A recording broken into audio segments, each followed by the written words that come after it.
मध्य प्रदेश के समस्त कर्मचारियों की बड़ी खबर सामने निकल कर आ रही है। अब हाईकोर्ट की तारीख में उलझी पदोन्नति की प्रक्रिया। असमंजस में प्रदेश के 5 लाख कर्मचारी पड़े हुए हैं। देखें कब होगी अगली सुनवाई। तो साथियों, आइए आप सभी को इस अपडेट का अध्ययन करवा देते हैं विस्तार पूर्वक। उससे पहले अभी तक आपने हमारे यूट्यूब चैनल मोर क्रिएटिव 53 के को सब्सक्राइब नहीं किया तो हमारे यूट्यूब चैनल को सब्सक्राइब करके बेल आइकन को प्रेस करना बिल्कुल ना भूलें, ताकि आप सभी के पास ऐसी ही नए अपडेट आप तक पहुंचती रहे। पदोन्नति मामले में कर्मचारियों को हाई कोर्ट में अगली सुनवाई का इंतजार करना पड़ रहा है, पर अभी इसकी तारीख तय नहीं हुई। मुख्य सचिव ने सभी एसीएस, पीएस सचिव, आयुक्त और विभाग अध्यक्षों को 31 जुलाई से पहले डीपीसी की पहली बैठक करने के निर्देश दिए थे।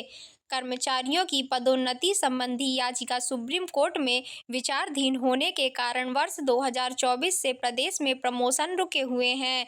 जैसे जैसे मध्य प्रदेश सरकार की पहल पर कर्मचारियों की पदोन्नति का रास्ता साफ हुआ है, तो यह मामला एक बार फिर मध्य प्रदेश हाई कोर्ट की तारीख में अटक गया।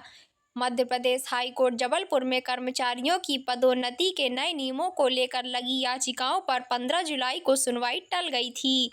चूंकि सुनवाई की अगली तारीख अभी तय नहीं है, इसलिए प्रदेश के 5 लाख से ज्यादा कर्मचारी परेशान हैं। वे असमंजस में हैं कि अगले मामले में अगली सुनवाई कब होगी और कोर्ट का क्या फैसला आएगा। कर्मचारियों की याचिकाओं पर 7 जुलाई को हुई पहली सुनवाई के दौरान हाई कोर्ट ने सरकार को अगली सुनवाई तक पदोन्नति की प्रक्रिया पर रोक लगाने का आदेश दिया था। कोर्ट के आदेश पर सभी 54 विभागों में विभागीय पदोन्नति समिति की बैठकों पर रोक लगी हुई है। पदोन्नति प्रक्रिया शुरू होगी या पूर्व की तरह प्रमोशन पर रोक बरकरार रहेगी, यह हाईकोर्ट के फैसले पर निर्भर करेगा। यही वजह है कि कर्मचारी कोर्ट की अगली सुनवाई का बेसब्री से इंतजार कर रहे हैं। पदोन्नति मामले की सुनवाई हाई कोर्ट के नवनियुक्त चीफ जस्टिस सचिव सहचदेवा और जस्टिस विनय सराफ की खंडपीठ पर रही है। दरअसल वर्ष 2016 से सुप्रीम कोर्ट में मध्य प्रदेश के कर्मचारियों की पदोन्नति संबंधी याचिका विचाराधीन है। पदोन्नति का रास्ता खोलने के लिए डॉक्टर मोहन यादव कैबिनेट के 17 जून को मध्य प्रदेश लोक सेवा प्रमोशन नियम 2025 को मंजूरी दी थी। सरकार ने पदोन्नति के नए नियमों के संबंध में 19 जून को गजट नोटिफिकेशन जारी कर दिया था। इसके बाद मुख्य सचिव अनुराग जैन ने 26 जून को सभी विभागों के एसीएस, पीएस सचिव, आयुक्त और विभागाध्यक्षों के साथ बैठक कर 31 जुलाई से पहले पूर्व विभागीय पदोन्नति समिति डीपीसी की पहली बैठक बुलाने के निर्देश दिए थे, ताकि दिसंबर 2024 की स्थिति में प्रमोशन के लिए पात्र कर्मचारियों को पदोन्नति दी जा सके। सीएम के निर्देश पर सभी विभागों ने डीपीसी की बैठकें बुलाने की तैयारियां कर ली थी। इस बीच पदोन्नति के नए नियमों के विरोध में कुछ कर्मचारी हाई कोर्ट पहुंच गए। हाई कोर्ट ने 7 जुलाई को कर्मचारियों की याचिका पर सुनवाई करते हुए सरकार को अगली सुनवाई 15 जुलाई में कर्मचारियों की पदोन्नति के पुराने नियम 2002 और नए नियम वर्ष 2025 में अंतर संबंधी तुलनात्मक चार्ट पेश करने का आदेश दिया था। साथ ही अगली सुनवाई तक पदोन्नति प्रक्रिया पर रोक लगा दी थी। हाई कोर्ट में 15 जुलाई को मामले में सुनवाई नहीं होने के कारण कर्मचारी निराश हैं। सपक्ष के प्रदेश अध्यक्ष डॉक्टर के.एस. तोमर का कहना है कि सभी कर्मचारी हाई कोर्ट की अगली सुनवाई का इंतजार कर रहे हैं। कोर्ट के फैसले के आधार पर तय करेंगे कि आगे क्या करना है।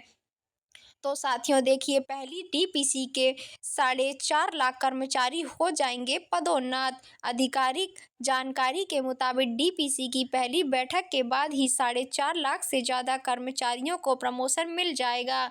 यह पदोन्नति के लिए पात्र कुल कर्मचारियों की संख्या का 90% है। ये वे कर्मचारी हैं जो दिसंबर 2024 की स्थिति में पदोन्नति के लिए पात्र हैं।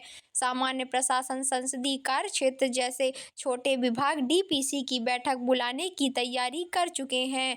उन्हें कोर्ट के आदेश का इंतजार है। बता दें कि प्रदेश में 9 साल से पदोन्नति पर रोक लगी होने के कारण इस अवधि में 1 लाख से ज़्यादा कर्मचारी बगैर प्रमोशन मिले रिटायर हो चुके हैं।